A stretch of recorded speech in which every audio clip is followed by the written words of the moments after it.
बुरी सोहबत। माजिद और उसके घर वाले एक नए एरिया में शिफ्ट हुए। यहाँ माजिद की दोस्ती कुछ बच्चों के साथ हो गई और वो रोजाना साथ खेलने लगे, लेकिन उनके खेल निराले थे, वो सबको तंग करने वाले थे। एक दिन एक बिल्ली के बच्चे को मिलकर सारे छेड़ रहे थे वो।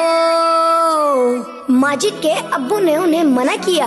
फिर माजिद के अब्बू ने माजिद को समझाया कि बेटा वो अच्छे बच्चे नहीं हैं, तुम्हें उनके साथ नहीं खेलना चाहिए। अब्बू ने माजिद को समझाया लेकिन उसको समझ नहीं आया। माजिद बोला, अब्बू बात सुने, मैं इन जैसा नहीं हूँ, याद रखें। अब्बू मैं इनकी बुरी आदतें नहीं अपनाऊंगा। अगले दिन अब्बू घर में कुछ सेब लेकर आए। उन सेबों में एक सेब थोड़ा गला सड़ा था।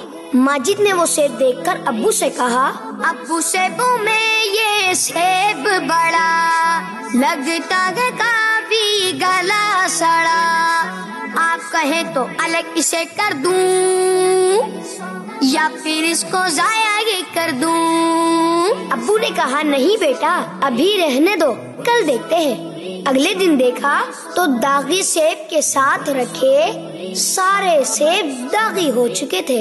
अब्बू ने कहा, बेटा बुरी सोहबत का ये असर होता है। खराब सेब ने अपने साथ वाले सभी सेबों को खराब कर दिया।